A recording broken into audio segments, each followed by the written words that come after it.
We cannot pass this resolution saying that Commodore Tariela is correct because he's wrong.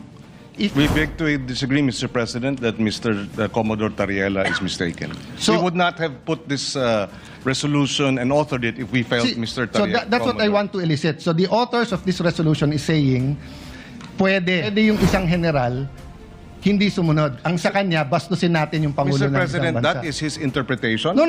Bastos yun. No, that is your interpretation. No. So if I ask them well, now... Mr. President, we beg to disagree. Can you... Iyan ang mainit na sagutan sa Senado dahil pa din yan sa issue ni Commodore J. Tariela. Ito namang mga pro-China senators, grabe yung panita nila.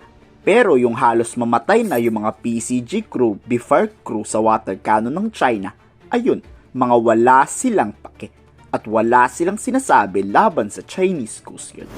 Pilit kasing pinipigil ni Cayetano ang resolusyong posibleng magpalaya sa Chinese ambassador. Oo, kinakampihan pa ni Cayetano ang China.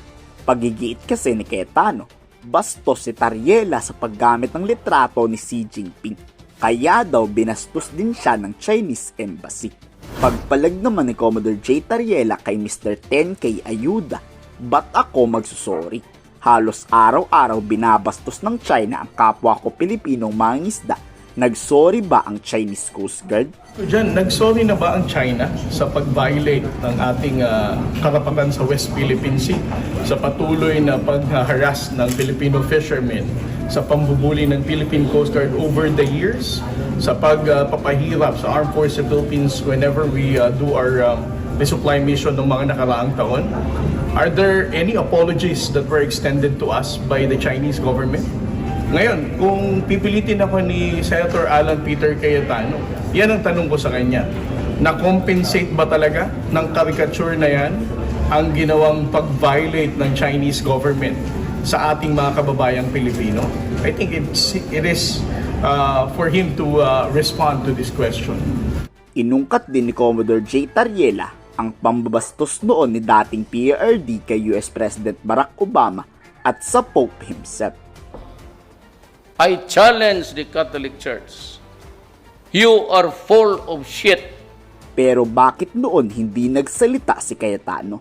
Pero pag sa China, aba, nanggagalaidi pang depensahan ang mga Chinese. When President Duterte said a lot of things against President Barack Obama, the Pope himself, nag-red flag ba siya? Na sinasabi niya, wait, Mr. President, in accordance sa decorum to.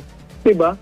But when we talk about China, because of the caricature that made Xi Jinping upset or whoever else in the Chinese Communist Party, ganito siya ka-passionate.